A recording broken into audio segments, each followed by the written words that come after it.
کیسے ہیں سب؟ بہت تھوڑے لوگوں نے کل کی ایپی پر رسپانس دکھایا ہے۔ خیر ہے، میں بھی ای بک کا کام چل رہا ہے، اس لیے ایک دن چھوڑ کر ایک دن ایپی دے رہی ہوں۔ 1 مہینے تک وہ مکمل ہو جائے گا، پھر ہی یوٹیوب پر پراپر طریقے سے کام کروں گی۔ انشاءاللہ ریگولر رہ کر جو لوگ پڑھ رہے ہیں وہ رسپانس دکھا کر جایا کریں تاکہ میرا مزید حوصلہ بڑھے۔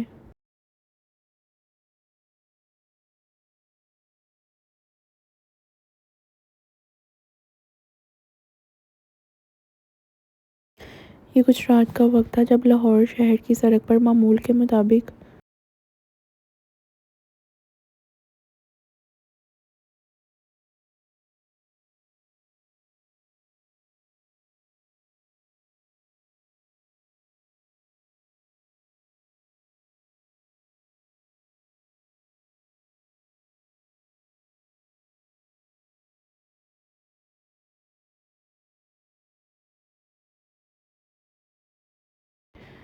گاڑیاں اپنے منزل کی جانب روانہ تھیں۔ موسم خوشگوار ہو رہا تھا مگر گرمی ابھی بھی تھی۔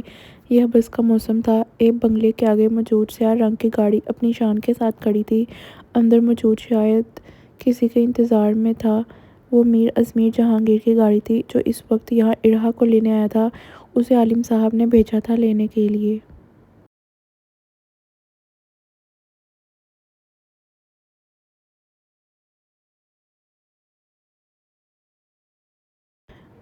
کچھ وہ خود بھی یاد رکھے ہوئے تھا کہ آج اڑھا نے واپس گھر آنا ہے۔ وہ بھلا کیسے بھول سکتا تھا؟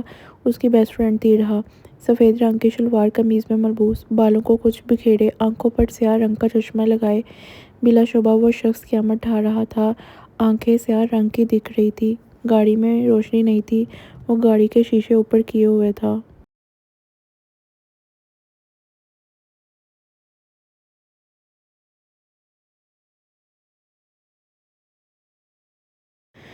اسٹیئرنگ پر ہاتھ رکھے وہ دوسرے ہاتھ میں موبائل تھامے ہوئے تھا۔ بازو کونیوں تک فولڈ تھے جو بے حد حسین لگ رہے تھے۔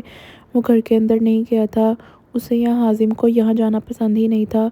تبھی جب بھی وہ اڑھا کو لینے آتا تھا وہ باہر ہی کھڑا ہوتا تھا۔ وہ اڑھا کو اپنے آنے کی اطلاع بھی دے چکا تھا۔ مقابل نے کہا تھا 5 منٹ تک آ جائے گی، اب 15 منٹ ہو چکے تھے۔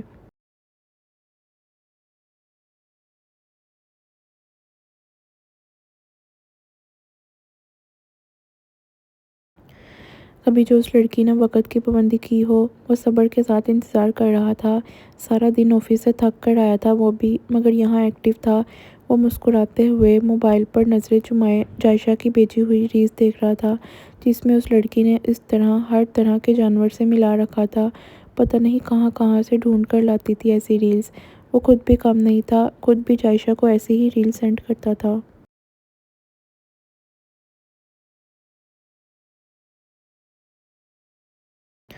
وہ جو بیٹھا مسکراتے ہوئے رپلائی کر رہا تھا کہ گاڑی کا دروازہ کھلنے کی آواز پر بے ساختہ تیزی کے ساتھ گردن اٹھائی۔ بھلے سے وہ موبائل میں مگن تھا مگر اس کے دروازے کی طرف ہی لگے تھے۔ وہ شدت سے اڑھا کے انتظار میں تھا جو آ بھی گئی تھی۔ اسے خبر ہو گئی تھی۔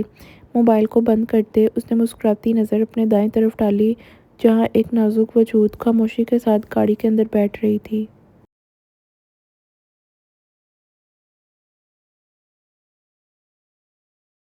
اڑھا نور 21 برس کی ایک بے حد خوبصورت اور نازک سی لڑکی، لمبا قد، متناسب سراپا اور ایسی نرم و معصوم شخصیت کہ پہلی نظر میں دیکھنے والا اسے بہت سادہ سمجھ بیٹھتا تھا۔ اس کی کمر تک آتی گھنی بوڑھی زلفیں اکثر اس کے چہرے کے گرد بکھری رہتی تھیں۔ اس کی آنکھیں آسمانی نیلے رنگ کی تھیں جو دیکھنے میں انتہائی پیاری لگتی تھیں۔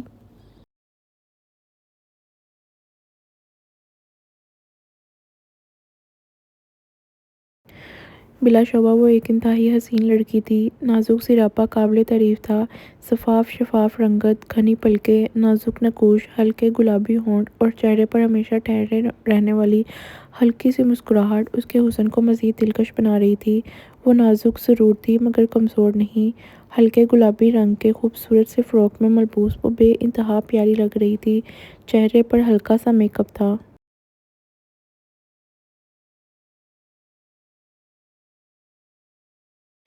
وہ تھوڑی تیار ہو کر آئی تھی۔ ہاتھ میں ایک بریسلیٹ تھا جو وہ اتارتی نہیں تھی۔ یہ اس کا سب سے پسندیدہ تھا، اسے بے حد پسند تھا۔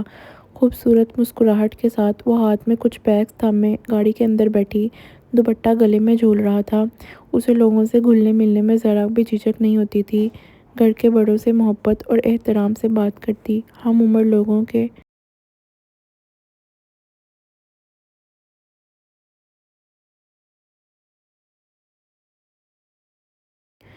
ساتھ بے تکلفی رہتی اور کسی کو پسند کر لے تو چند ہی ملاقاتوں میں اسے اپنا بنا لیتی تھی۔ یہی اس کی خاصیت تھی۔ وہ تھوڑی شرارتی طبیعت کی مالک تھی۔ موقع ملتے ہی کسی کی ٹانگ کھینچ لینا، ہنستے ہوئے الٹا جواب دے دینا، پھر اپنی معصوم شکل بنا لینا اسے خوب آتا تھا۔ ازمیر مسکراتے ہوئے اسے گاڑی میں بیٹھتا دیکھ رہا تھا۔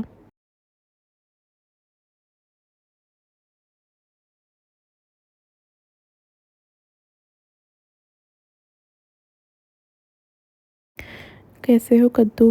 اپنی اصلی انداز میں ارہا نے بیٹھتے ساتھ ہی بے تکلف سے اس کی جانب دیکھتے پوچھا۔ ایک یہی شخص تھا جو وقت سے پہلے اسے لینے پہنچ جاتا تھا۔ وہ مہینے میں ایک دو بار یہاں چکر لگا لیتی تھی، مگر چونکہ وہ اپنی دادی اور دوسری والدہ کو پسند نہیں کرتی تھی تو یہ لوگ اسے مستقل اپنے گھر نہیں رکھتے تھے۔ ارہا اپنے نانا کے گھر رہتی تھی، اسے خود بھی اب وہیں رہنے کی عادت تھی۔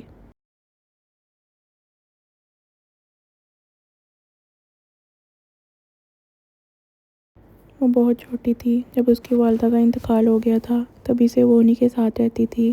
اب گھر وہی لگتا تھا، کوئی اور نہیں۔ ازمیر جہانگیر اس لڑکی کے طرز مخاطب پر ہنس پڑا تھا۔ ابھی یہاں جائشہ ہوتی تو بدلے لینے بیٹھ جاتا، مگر یہ ارہا تھی، اسے اجازت تھی بولنے کی۔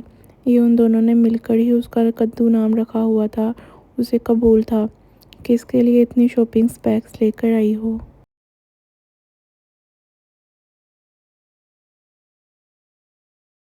اسے شاپنگ بیگز پچھلی سیٹ کی طرف دیکھ ازمیر نے استفسار کیا۔ خود بھی انہیں اٹھاتے وہ اس کی مدد کرنے لگا تھا۔ یہ کچھ گفٹس تھے، کل میں بابا کے ساتھ شاپنگ پر گئی تھی، تم سب کے لیے کچھ نہ کچھ لائی ہوں، گھر چل کر دکھاؤں گی۔ ارہا نے سیدھے ہوتے مسکراتے جواب دیا۔ وہ اسی کی طرف گردن کیے ہوئے تھی جو خود بھی سیدھا ہو رہا تھا۔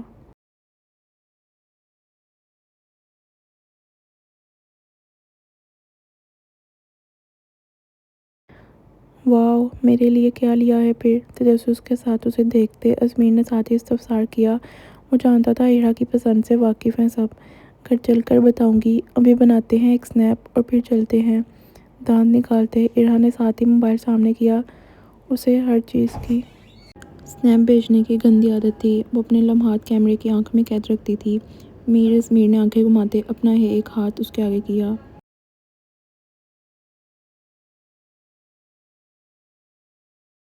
پتہ نہیں یہ گندی عادت کہاں سے لگی تھی اس لڑکی کو، اسے بھی کرنا پڑتا تھا۔ اس نے اپنی گھڑی والا ہاتھ آگے کیا تھا، جبکہ ارہا نے بریسلیٹ والا۔ دونوں نے ساتھ رکھ کر ہاتھ کی سنیپ بنائی تھی۔ یہ کوئی نئی بات نہیں تھی۔ مسکراہٹ کے ساتھ ارہا نے کیمرے میں دونوں کا ہاتھ ایک ساتھ لیتے سنیپ بنائی۔ بلا شبہ دونوں کا ہاتھ ایک ساتھ بہت پیارا لگ رہا تھا۔ ازمیر مسکراتے ہوئے ایک نظر کیمرے کو دیکھتے اس کے چہرے پر نظریں جما گیا تھا۔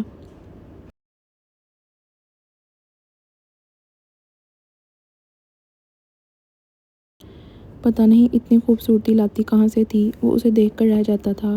ایک نظر بڑھ کر اسے دیکھتے ازمیر نے ہاتھ آگے بڑھاتے نرمی سے اس کے ہاتھ کو تھاما۔ پتہ نہیں اب دماغ میں کیا چل رہا تھا، مگر وہ یہ حرکت کر گیا تھا۔ اب اچھی آئے گی۔ مضبوطی کے ساتھ اس کی انگلیوں میں اپنی انگلیاں الجھاتے ازمیر نے دھیرے سے کہا۔ وہ واپس اسے دیکھنے لگا تھا۔ جہاں ارہا ہنس کر رہ گئی تھی، واقعی اب زیادہ اچھی آ رہی تھی۔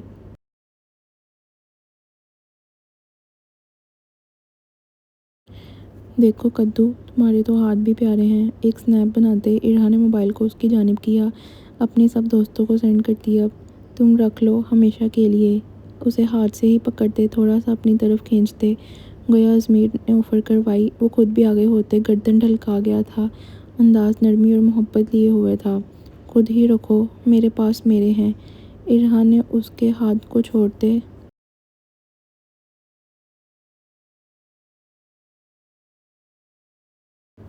جتاتے ہوئے اس کے گال پر تھپڑ جڑا۔ اسے دیکھ کر اسے کنفیوز کر دیتا تھا۔ ازمیر پھر بھی گردن ڈھلکاتے ہوئے اس کے قریب کرتے ہنس کر رہ گیا تھا۔ دن میں ہزاروں وہ اسے تھپڑ کھا لیتا تھا، کوئی نئی بات نہیں تھی۔ آنکھوں سے گلاسز اتارتے وہ اس طرح بیٹھا بہت حسین لگ رہا تھا۔ میرے لیے کیا لیا ہے تم نے؟ سیاہ آنکھوں میں محبت لیے ازمیر نے اس کے چہرے کو دیکھتے ہی استفسار کیا۔ وہ مسلسل مسکرائے ہی جا رہا تھا۔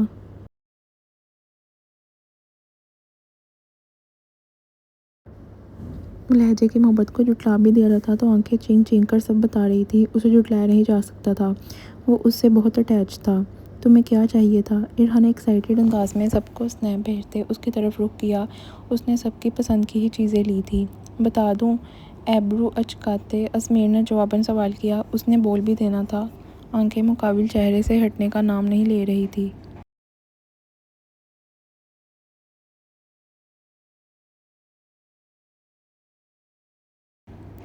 ظاہر ہے، کدو ایسے مت دیکھا کرو، مجھے عجیب لگتا ہے۔ اسے اجازت دیتے ساتھ ہی ارہا نے اس کے گال پر ہاتھ رکھتے اس کے چہرے کا رخ دوسری طرف کرنا چاہا، مگر ازمیر اپنے گال پر رکھے اس کے ہاتھ کو ہی تھام گیا تھا۔ وہ ہنس پڑا تھا۔ بھلا اور کیسے دیکھا جاتا ہے پسندیدہ لوگوں کو؟ پوری کی پوری ارہا چاہیے ہے، ایک عدد گفٹ کر دو۔ ہنستے ہوئے وہ اس کے ہاتھ کو تھامے اپنی خواہش بتا گیا تھا۔ دوسری بات اگنور کی گئی۔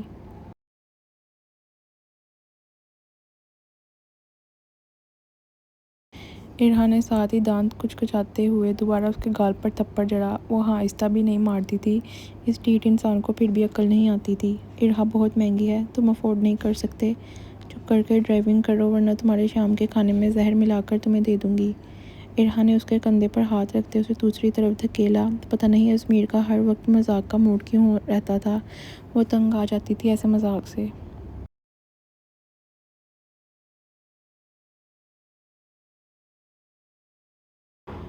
دھمکیاں بھی اپنے جیسی ہی دیتی ہو تم، منہ بناتے ازمیر نے گردن آگے کرتے اس کے بازو پر دانت کاڑے۔ یہ زور سے تھا کہ ارہا چینک اٹھی تھی، ساتھ ہی وہ بدلہ لیتے اس کے منہ پر ایک اور لگا چکی تھی۔ یہ روز کا تھا۔ تم کیا چیز ہو کدو، چلو بھئی۔ بے دردی سے اس کے بال نوچتے ارہا نے اسے خود سے پیچھے کیا۔ وہ اب جھنجھلا رہی تھی، سر پھاڑ دیتی اس کا۔ ازمیر ہنستے ہوئے تھوڑا پیچھے ہو گیا تھا، بال خراب کر دیے تھے اس کے۔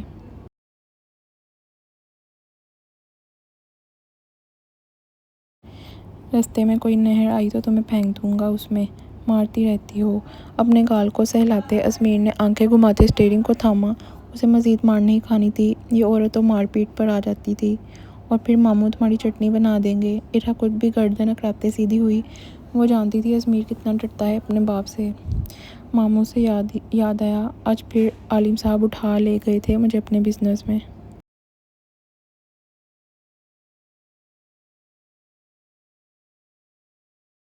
وہ مجھے بھی بھائی کی طرح بورنگ بنانا چاہتے ہیں۔ گاڑی سٹارٹ کرتے ازمیر نے جیسے اپنے غم بتائے۔ اسے کوئی انٹرسٹ نہیں تھا بزنس میں، مگر اسے ایک نیو گاڑی لینی تھی، تبھی اپنے باپ کی باتیں مان رہا تھا۔ ہائے تمہارا دکھ، مگر تم بزنس مین بن بھی جاؤ تو اپنے بھائی کی طرح کڑوس مت بننا۔ ایک گھر کے مردوں میں تم ہی سب سے اچھے ہو بس، ارہا نے افسردگی سے ریکویسٹ کی۔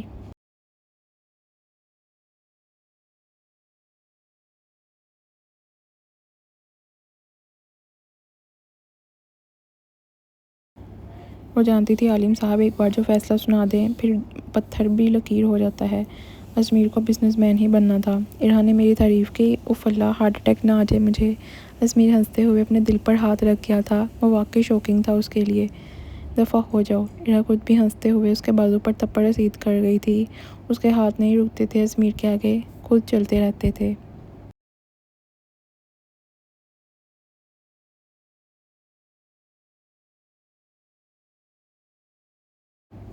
گاڑی سڑک پر چلتے آگے بڑھنے لگی تھی۔ دونوں کی منزل گھر تھا۔ ازمیر مسکراتے ہوئے پھر سے کوئی بات کر رہا تھا۔ ان دونوں کی باتیں کبھی ختم نہیں ہو سکتی تھی، یہ ان کا روز کا چلتا رہتا تھا۔ یہ منظر اس عالیشان بنگلے کا تھا جہاں کی خاموشی اس وقت قابل دید تھی۔ یہ رات کے 8 بجے کا وقت تھا۔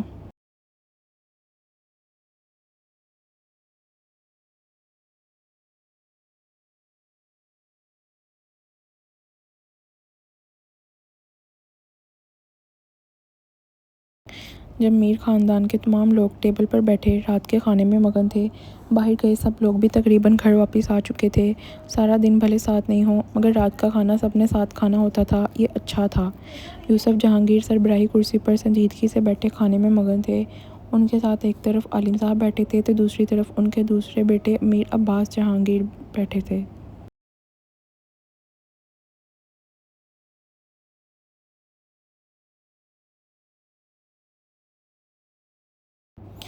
ان کے محض 2 ہی بیٹے تھے، اب تو یہی زندگی کا اثاثہ تھے۔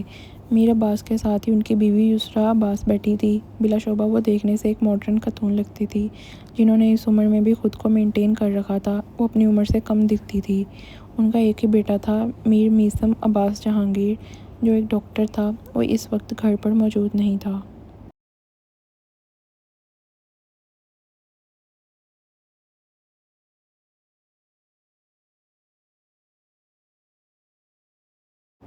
ویسے بھی وہ شخص گھر کم ہی آتا تھا، شاید اسے گھر کے لوگوں کے ساتھ گھلنا ملنا پسند نہیں تھا، اس لیے وہ باہر لوگوں کے ساتھ زیادہ کمفرٹیبل تھا۔ نوال جہانگیر اور جائشہ ایک ساتھ بیٹھی کھانے کے ساتھ ساتھ دبی دبی آواز میں باتیں کر رہی تھی۔ جائشہ یقیناً اسے اپنی یونیورسٹی کی داستان سنا رہی تھی۔ اس کی باتیں ہی ختم نہیں ہوتی تھیں۔ ایک ایک بات یہ لڑکی نوال سے شیئر کرتی تھی۔ دونوں بہنوں میں کافی سلوک تھا۔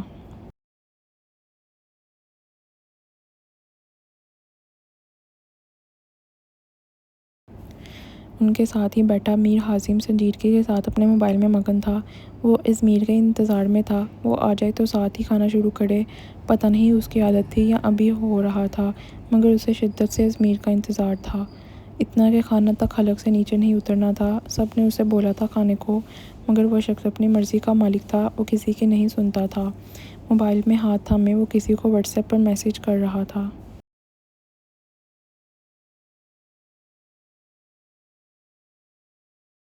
جلدی کر آ، ازمیر کی چیٹ کھول لے، کچھ اس طرح کا میسج ٹائپ کرتے حازم نے سنجیدگی سے اسے سینڈ کیا۔ وہ خود نہیں جانتا تھا کہ اسے اتنی جلدی بے چینی کیوں ہو رہی ہے، بس اسے جلدی تھی ازمیر کو دیکھنے کی۔ حالانکہ وہ جانتا تھا اس کا بھائی ارہا کو لینے گیا ہے، پھر بھی نہ جانے کیوں۔ ازمیر کا ڈیٹا آف دیکھتے میر حازم نے ہونٹ بھیجتے واٹس ایپ ہی آف کی۔ آدھا گھنٹہ ہو چکا تھا اسے گئے، پتہ نہیں کہاں رہ گیا تھا۔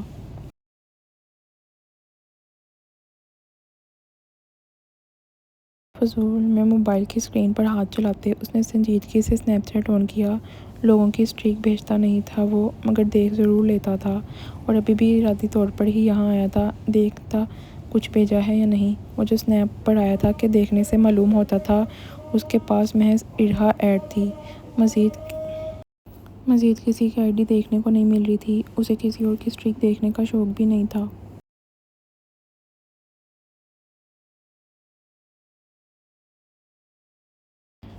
سنجیدگی کے ساتھ اس نے تیزی سے اسٹریک کو کھولا جو 2 آئی ہوئی تھی۔ وہ ارہا کی عادت سے واقف تھا، جہاں بھی جاتی تھی اسٹریک بھیجتی تھی، وہ یہیں سے دیکھ لیتا تھا۔ وہ جس نے اسٹریک کھولی ہی تھی کہ آگے موجود تصویر کو دیکھتے بے ساختہ تھوک نکلا۔ وہ ساتھ ہی نچلا ہونٹ دانتوں تلے دبا گیا تھا۔ حسین نقوش نارمل تھے، تاثرات چھپانا جانتا تھا وہ۔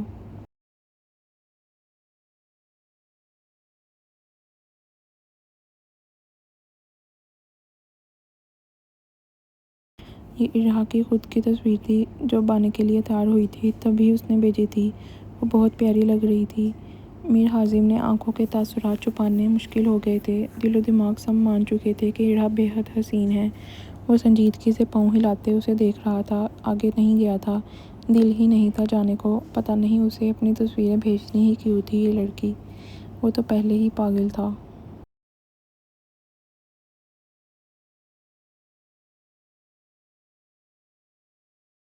منہ میں زبان رول کرتے بوڑھی آنکھیں اس حسین چہرے پر جو میر حازم نے اسکرین ریکارڈنگ کا آپشن آن کیا۔ وہ جانتا تھا اسکرین شاٹ لے گا تو ارہا کو پتہ چل جائے گا تبھی ہی۔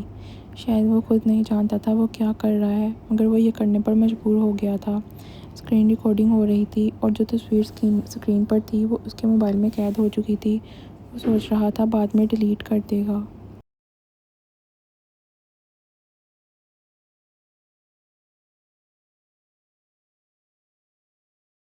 اسکرین ریکارڈنگ آف کرتے اس نے گہری سانس بھرتے اگلی اسٹریک کھولی۔ کیا پتہ راستے کی بھیجی ہوئی ہو تو تسلی ہوتی ہے کہ آ رہی ہے، مگر اسے جلدی اپنے فیصلے پر پچھتاوا ہوا تھا کہ اسے نہیں دیکھنی چاہیے تھی۔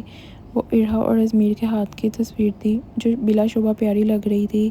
میر حازم بے ساختہ سختی کے ساتھ ہونٹ آپس میں پیوست کر گیا تھا۔ وہ دل سے کہتا تھا اسے فرق نہیں پڑتا، مگر کہیں اندر وہ بھی جانتا تھا کہ یہ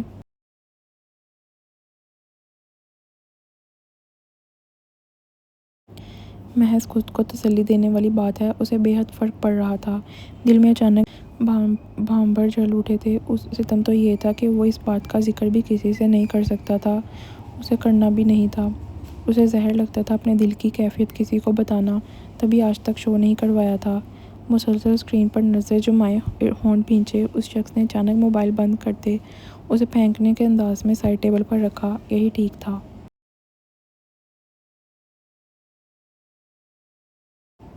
موبائل رکھا ہی کچھ ایسے تھا کہ اچانک سب ایک ساتھ اس کی جانب متوجہ ہوئے۔ اسے کیا ہوا ہے کوئی نہیں جانتا تھا، مگر اس کے نقوش خشک سرخ پڑ رہے تھے۔ نہ جانے اسے اتنا غصہ کیوں آ رہا تھا۔ کیا ہوا؟ عالم صاحب نے اس کی حالت دیکھتے استفسار کیا۔ اس کی شکل بتا رہی تھی وہ کس حد تک اس وقت غصے میں ہے۔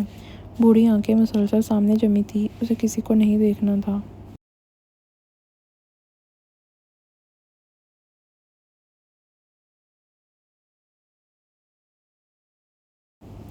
کچھ نہیں، انتہائی سنجیدگی کے ساتھ کچھ اکھڑا کر بولتے اس نے کھانے کی پلیٹ اپنے سامنے کی۔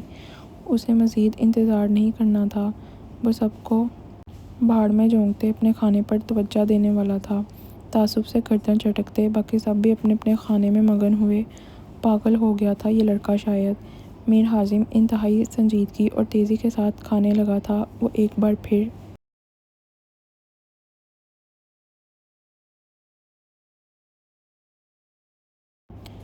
پھر سے خود پر اس کھول کو چڑھا رہا تھا کہ اسے فرق نہیں پڑتا اور ٹھیک تھا، مگر اسے کھانا حلق سے نیچے اتارنے کو پانی کی ضرورت پیش آ رہی تھی۔ پتہ نہیں اس کے دل میں کیا چل رہا تھا، کوئی نہیں جانتا تھا۔ وہ سب بیٹھے تھے کہ میر ازمیر اور ارہا ایک ساتھ ہی گھر کے اندر ڈائننگ روم میں داخل ہوئے۔ گھر میں خاموشی دیکھتے وہ یہیں آ گئے تھے۔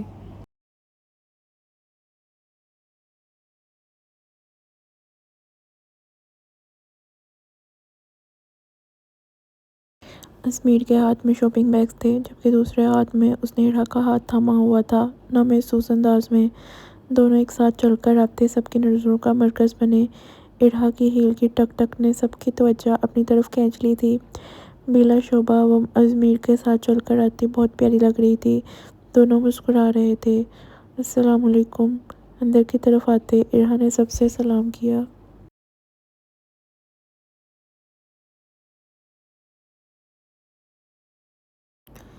وہ سب کی توجہ اپنی جانب کھینچنے کا ہنر رکھتی تھی، سوائے ایک شخص کے جو جاننے کے باوجود اپنے کھانے میں مگن تھا۔ اسے نہیں دیکھنا تھا کسی کو، اسے کھانا زیادہ بہتر لگ رہا تھا۔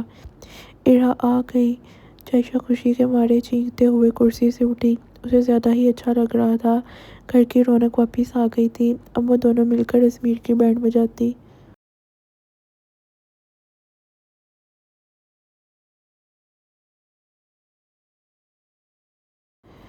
ماشاءاللہ، دونوں ایک ساتھ بہت پیارے لگ رہے ہو، شہر بانو نے خوش دلی سے ازمیر اور ارہا کی جانب دیکھتے کہا۔ انہیں یہ دونوں پیارے لگتے تھے۔ میر ہاشم جو نوالہ منہ میں ڈالنے لگا تھا کہ ان کی باتوں کو کانوں میں پڑتے دیکھ رکتے ہوئے انہیں دیکھا۔ انداز انتہائی سپورٹ تھا، بوڑھی آنکھوں میں سرخ ڈورے سے بند رکھے تھے، نہ جانے کیوں۔ دوسری نظر شہر بانو سے ہوتے ازمیر کی طرف گئی، مگر افسوس یہ راستے میں ہی ٹھہر گئی تھی۔ اس کی نظر دونوں کے ہاتھ پر پڑی تھی، جہاں ارہا نے ابھی ہی ہاتھ چھڑایا تھا۔ وہ جائشہ سے گلے مل رہی تھی۔ ازمیر مسکراتے ہوئے شہر بانو کی طرف بڑھا۔ گفٹس وہ ٹیبل پر رکھ گیا تھا۔ میر ہاشم نے نظر اٹھاتے خونخوار نظروں سے ارہا کی جانب دیکھا۔ اسے اس بات کے لیے شکرمند ہونا چاہیے تھا کوئی اسے نوٹ نہیں کر رہا۔ دوسرے لمحے وہ چھٹکتے پھر سے کھانے میں مگن ہوا۔ بھاڑ میں جاتے سب۔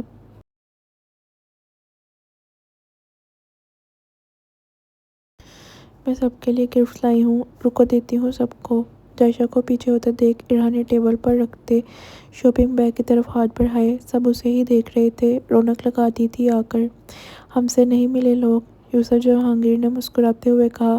وہ بھی کسی سے بھی نہیں ملی تھی، انہیں یہ بے انتہا عزیز تھی۔ یہی لڑکی تو تھی جس میں انہیں اپنی بیٹی کی جھلک دکھائی دیتی تھی۔